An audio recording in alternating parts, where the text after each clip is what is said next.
Welcome to all of you to my channel. That's English Institute. ਅੱਜ ਦੀ ਇਸ video ਦੇ ਵਿੱਚ ਸਟੂਡੈਂਟਸ ਲਰਨ ਕਰ ਸਕਦੇ ਹਨ ਕਿ ਕਿਸ ਤਰ੍ਹਾਂ ਰੀਡਿੰਗ ਦੇ ਕੁਐਸਚਨ ਨੂੰ ਅਸੀਂ ਡਿਵਾਈਡ ਕਰਕੇ ਈਜ਼ੀਲੀ ਪੜ੍ਹ ਸਕਦੇ ਹਾਂ। ਜੇਕਰ ਸਟੂਡੈਂਟ ਇਹ ਹੈਬਿਟ ਬਣਾਉਣ then in future they will be able to understand the question wisely and more deeply, ਜਿਹੜਾ ਕਿ ਉਹਨਾਂ ਦੀ ਮਦਦ ਕਰੇਗਾ ਆਨਸਰ ਨੂੰ ਪ੍ਰੋਪਰਲੀ ਫਾਈਂਡ ਆਊਟ ਕਰਨ 'ਚ। Passage a chronicle of time keeping ਤੁਸੀਂ ਨੈੱਟ 'ਤੇ ਸਰਚ ਕਰ ਸਕਦੇ ਹੋ, ਆਇਲਸ ਦੀ ਬੁੱਕ 'ਚ ਦੇਖ ਸਕਦੇ ਹੋ। क्वेश्चन नंबर 1 to 13 मैं तुहाडे नाल डिस्कस करन जा रहा, तो तुसीं रेडी रह सकते हो। नाल दी नाल स्क्रीन ते भी क्वेश्चनस डिस्पले होंदे रहणगे, तुसीं उत्थे भी फॉलो कर सकते हो। आओ फिर शुरू करिए क्वेश्चन नंबर 1 तो। How students should read out the question and how guys question number 1 ਨੂੰ ਤੁਸੀਂ ਦੇਖ ਸਕਦੇ ਹੋ, ਤੁਹਾਡੀ ਸਕਰੀਨ ਤੇ ਆ ਰਿਹਾ ਹੈ। A description of an early time keeping invention affected by cold temperatures. ਇਹ ਕੁਐਸਚਨ ਨੂੰ ਅਸੀਂ ਦੋ ਪਾਰਟਸ ਵਿੱਚ ਡਿਵਾਈਡ ਕਰ ਸਕਦੇ ਹਾਂ। A description of an early time keeping invention affected by cold temperatures, ਮਤਲਬ ਕੋਲਡ ਟੈਂਪਰੇਚਰਸ ਦਾ ਉਸ 'ਤੇ ਅਸਰ ਪਿਆ ਹੋਇਆ, ਇਹ ਪਾਰਟ ਅਲੱਗ ਹੈ। ਪਹਿਲਾਂ ਤੋਂ ਟਾਈਮ ਕੀਪਿੰਗ ਯਾਨੀ ਕਿ ਘੜੀ ਦੀ ਕੋਈ ਕਾਰਡ ਹੋਈ ਹੈ, ਉਹਦੀ ਡਿਸਕ੍ਰਿਪਸ਼ਨ ਜਿਹਦੇ 'ਤੇ ਕੋਲਡ ਟੈਂਪਰੇਚਰਸ ਦਾ ਅਸਰ ਪਿਆ। ਸੋ ਅਸੀਂ ਇਸ ਕੁਐਸਚਨ ਨੂੰ ਦੋ ਪਾਰਟ ਦੇ ਵਿੱਚ ਡਿਵਾਈਡ ਕੀਤਾ। ਇੱਦਾਂ ਹੀ ਅਸੀਂ ਨੈਕਸਟ ਕੁਐਸਚਨ ਦੇਖਾਂਗੇ, an explanation of the importance of geography. ਇੱਥੇ ਤੱਕ ਇੱਕ ਪਾਰਟ ਹੈ dear, an explanation of the importance of geography. ਭੂਗੋਲ ਦੀ ਮਹੱਤਵਤਾ ਦੀ ਐਕਸਪਲੇਨੇਸ਼ਨ ਦਿੱਤੀ ਹੋਈ ਹੈ। ਜੀਓਗ੍ਰਾਫੀ ਦੀ ਮਹੱਤਵਤਾ ਦੀ ਕਿਸੇ ਪੈਰੇ ਦੇ ਵਿੱਚ ਐਕਸਪਲੇਨੇਸ਼ਨ ਦਿੱਤੀ ਹੋਈ ਹੈ। ਕਾਹਦੇ 'ਚ ਉਹਦੀ ਮਹੱਤਵਤਾ?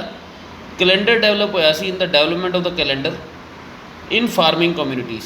ਖੇਤੀ ਕਰਨ ਵਾਲਿਆਂ ਦੀ ਜਾਤੀਆਂ ਦੇ ਵਿੱਚ ਕੈਲੰਡਰ ਦੀ ਡਿਵੈਲਪਮੈਂਟ ਦੇ ਵਿੱਚ ਭੂਗੋਲ ਦੀ ਮਹੱਤਵਤਾ ਦੀ ਇੱਕ ਵਿਆਖਿਆ ਦਿੱਤੀ ਹੋਈ ਹੈ। ਮਤਲਬ ਜਿਹੜਾ ਖੇਤੀ ਕਰਨ ਵਾਲਿਆਂ ਨੇ ਇੱਕ ਕੈਲੰਡਰ ਡਿਵੈਲਪ ਕੀਤਾ, ਉਹਨਾਂ ਨੇ ਭੂਗੋਲ ਨੂੰ ਧਿਆਨ 'ਚ ਰੱਖ ਕੇ ਕੀਤਾ ਅਤੇ ਕਿਸੇ ਪੈਰੇ 'ਚ ਉਹਦੀ ਵਿਆਖਿਆ ਦਿੱਤੀ ਹੋਈ ਹੈ ਅਤੇ ਸਟੂਡੈਂਟਸ ਨੇ ਉਹ ਫਾਈਂਡ ਆਊਟ ਕਰਨੀ ਹੈ। Third, a description of the origins of the pendulum clock. ਬੜਾ ਹੀ ਸਿੰਪਲ ਹੈ ਜੀ। ਪੈਂਡੂਲਮ ਕਲੌਕ ਦਾ ਜਿਹੜਾ ਜਨਮ ਹੋਇਆ, ਉਹਦੀ ਇੱਕ ਵਿਆਖਿਆ ਦਿੱਤੀ ਹੋਈ ਕਿ ਪੈਂਡੂਲਮ ਕਲੌਕ ਫਲਾਣੀ ਜਗ੍ਹਾ 'ਤੇ ਫਲਾਣੇ ਟਾਈਮ 'ਤੇ ਪੈਦਾ ਹੋਈ ਹੈ, ਫਲਾਣੇ ਰੀਜ਼ਨ ਕਰਕੇ ਪੈਦਾ ਹੋਈ। Fourth, details of the simultaneous efforts of different societies to calculate time using uniform hours। ਇੱਕੋ ਜਿਹੇ ਘੰਟੇ ਵਰਤ ਕੇ ਕੈਲਕੂਲੇਟ ਨੂੰ ਟਾਈਮ ਕਰਨ ਲਈ ਡਿਫਰੈਂਟ ਸੁਸਾਇਟੀਜ਼ ਦਾ ਇੱਕੋ ਜਿਹਾ ਐਫਰਟਸ, ਉਹਦੀਆਂ ਕੋਈ ਡਿਟੇਲਸ ਦਿੱਤੀਆਂ ਹੋਈਆਂ। ਵੱਖ-ਵੱਖ ਸੁਸਾਇਟੀਜ਼ ਨੇ, ਜਿੱਦਾਂ ਤੁਸੀਂ ਇਸ ਪੈਸੇਜ ਦੇ ਵਿੱਚ ਸੁਸਾਇਟੀਜ਼ ਬਾਰੇ ਪੜ੍ਹਿਆ, ਵੱਖ-ਵੱਖ ਸੁਸਾਇਟੀਜ਼ ਨੇ ਇਕੱਠਾ ਇੱਕ ਐਫਰਟ ਲਗਾਇਆ ਇੱਕੋ ਜਿਹੇ ਆਵਰਸ ਵਰਤ ਕੇ। ਜਿੱਦਾਂ ਅਸੀਂ 24 ਘੰਟੇ ਵਰਤਦੇ ਹਾਂ, ਉਹਨਾਂ ਨੇ ਇੱਕੋ ਜਿਹੇ ਆਵਰਸ ਵਰਤਨ ਦੀ explanation C. Question number 5 to 8, look at the following events and the list of nationalities below, match each event with the correct nationality A to F। Box ਦੇ ਵਿੱਚ ਨੈਸ਼ਨੈਲਿਟੀਜ਼ ਦੱਸੀਆਂ ਹੋਈਆਂ। Right the correct letter A to F in boxes 5 to 8 on your answer sheet। Fifth ਹੈਗਾ, ਹੁਣ 5 to 8 ਜਿਹੜੇ questions ਹੈ students, ਇਹਦੇ ਤੁਸੀਂ ਧਿਆਨ ਨਾਲ ਦੇਖ ਸਕਦੇ ਹੋ, ਇਹ ਗ੍ਰਾਮਰ ਬੇਸਡ ਕੁਐਸਚਨਸ ਹੈ, ਟੈਂਸਿਸ ਵਿੱਚ ਲਿਖੇ ਹੋਏ ਆ। ਇਹ ਸਟੂਡੈਂਟਸ ਨੂੰ ਜ਼ਿਆਦਾ ਜਲਦੀ ਸਮਝ ਆਉਣਗੇ, understand question number 5 to 8 easily. The reason being, these 4 questions have been written on the basis of grammar normally which we read and write in books, but 1 to 4 number questions, these have not been written according to the tenses or the passive voice, so the students may face problems।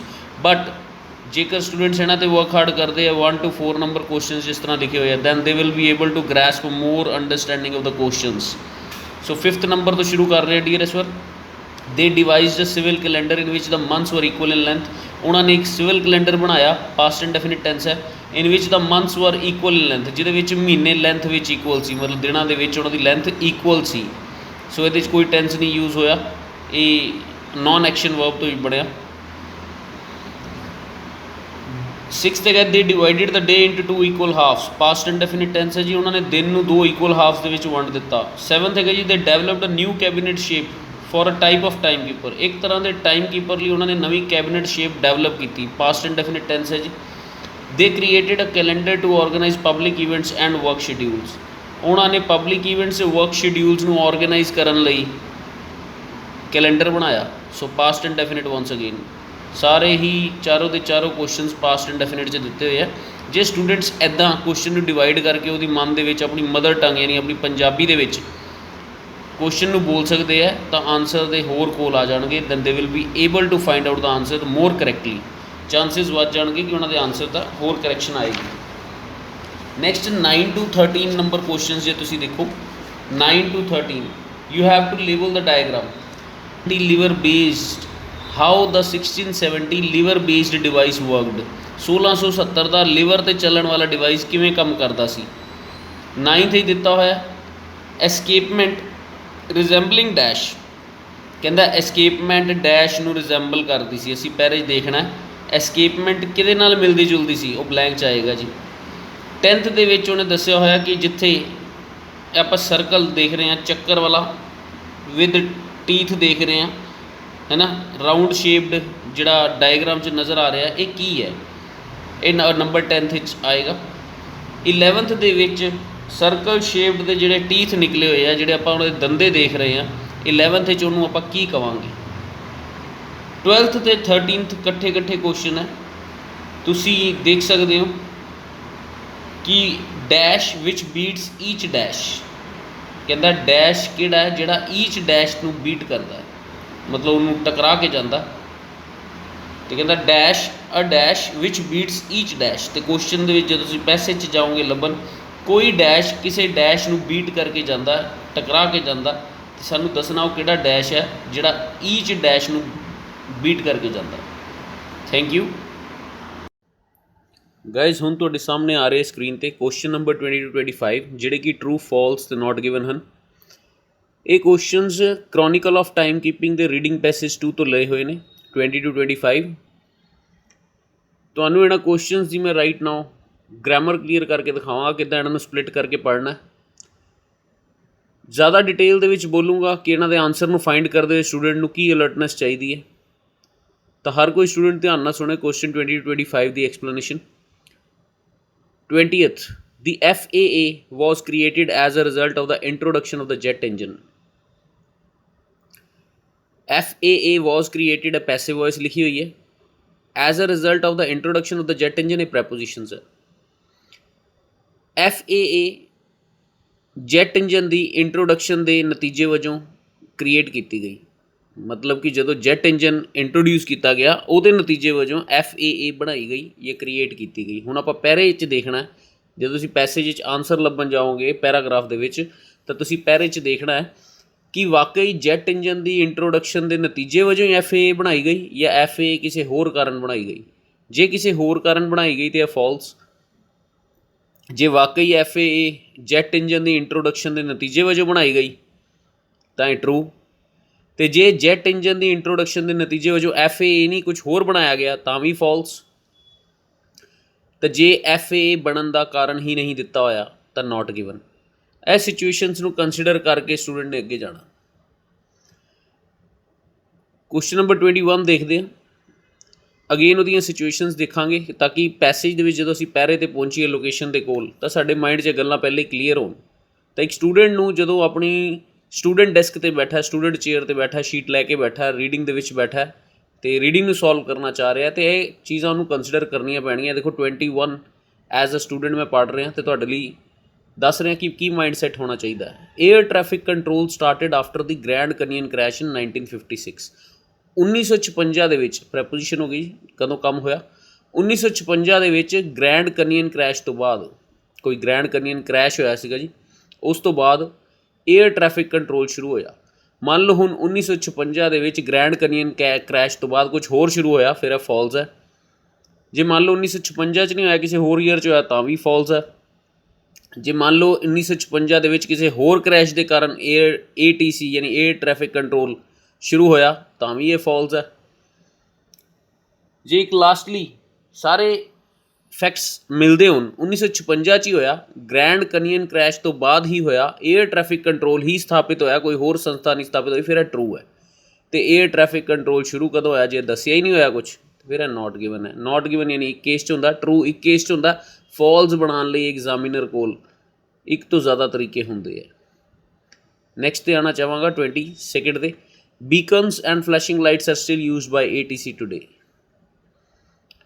ਹਲੇ ਵੀ ਬੀਕਨਸ ਅਤੇ flashing lights ATC ਦੁਆਰਾ ਵਰਤੇ ਜਾਂਦੇ ਨੇ। ਜੇ ਵਰਤੇ ਜਾਂਦੇ ਹੈ, ਜੇ ਕਰੰਟਲੀ ਇਨ ਯੂਜ਼ ਹੈ, ਪੈਸੇਜ ਹੈ ਕਹਿੰਦਾ ਅੱਜ ਦੀ ਦੁਨੀਆ 'ਚ ਵੀ ਯੂਜ਼ ਕੀਤੇ ਜਾਂਦੇ, ਫਿਰ ਇਹ ਟਰੂ ਹੈ। ਜੇ ਪੈਸੇਜ ਕਹਿੰਦਾ ਹੁਣ ਉਹ ਆਊਟਡੇਟਿਡ ਹੋ ਗਏ ਆ, ਉਹਨਾਂ ਦਾ ਕੋਈ ਯੂਜ਼ ਨਹੀਂ ਹੈ, ਫਿਰ ਇਹ ਫਾਲਸ ਹੈ। ਜੇ ਦੱਸਿਆ ਹੀ ਨਹੀਂ ਹੋਇਆ कि बीकन्स ते फ्लैशिंग लाइट्स अज यूज़ किए जाते हैं कि नहीं, तो यह नॉट गिवन बनेगा। क्योंकि जे उन्हें कह दिता कि सिस्टम पूरी तरह ख़त्म हो गया है, फिर तो यह क्वेश्चन के अंगेस्ट है। जे वो कहता अज भी यूज है, फिर यह ट्रू है। तो जे उन्हें दसिया ही नहीं होया कि वह फुली अबंडेंट होया या फुली आउटडेटिड होया या फुली नॉट इन यूज़ है, तो आप फिर इन्हू नॉट गिवन मार्क करांगे। 23rd ते आने। Some improvements were made in radio communication during world war second. कहता वर्ल्ड वार सैकेंड के दौरान ਜਦੋਂ ਜਿਹੜੇ टाइम पर काम होंगे, दैट्स प्रैपोजिशन, आप उन्हें प्रैपोजिशन मान लें आंसर नूं सॉल्व करने ਲਈ।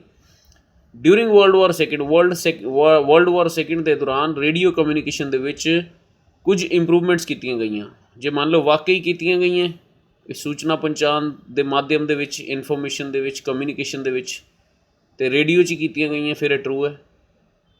जे मान लो रेडियो कम्यूनीकेशन के अलावा किसी होर कम्यूनीकेशन इंप्रूवमेंट की गई वर्ल्ड वार 2 के दौरान, फिर फॉल्स है। तो जे मान लो पैराग्राफ कहता कोई इंप्रूवमेंट्स ही नहीं हुई वर्ल्ड वार 2 के दौरान रेडियो कम्यूनीकेशन के, फिर भी फॉल्स है। जे मान लो इंप्रूवमेंट्स हुई हैं रेडियो कम्यूनीकेशन हुई हैं पर वर्ल्ड वार 2 के दौरान नहीं हुई, कभी होर हुई किसी होर टाइम पर, फिर भी यह फॉल्स है। यानी फॉल्स बनाने लिए एग्जामिनर को कई वेज है। तो जे दसिया ही नहीं होया कि कोई इंप्रूवमेंट्स हुई हैं रेडियो कम्यूनीकेशन के वर्ल्ड वार 2 के दौरान, फिर नॉट गिवन है। यानी नॉट गिवन एक ही केस होंदा, ट्रू एक ही केस होंदा, पर फॉल्स एग्जामिनर को काफ़ी वे होंदा फॉल्स नूं स्टूडेंट के अगे रखन दा। 24th class F air space is air space which is below 365 metre and not near airports. So कहता क्लास F एयर स्पेस वो एयर स्पेस है, इत्थे तक एक लाइन खत्म जी। Non action verb which is below, इत्थे दूसरी शुरू, विच इज़ बिलो 365 मीटर जी 365 मीटर के नीचे है, अते एयरपोर्ट्स के नेड़े नहीं है। सो दो अलग अलग लाइनें ये दित्तियां हुई हैं। जे मान लो वाकई क्लास F एयर स्पेस वो एयर स्पेस है कि जी 365 मीटर के थले है तो एयरपोर्ट के नेड़े नहीं है, तो जे एयरपोर्ट्स तो दूर भी कही हुई है तो भी उस केस के आप इनू फॉल्स कह सकते हैं।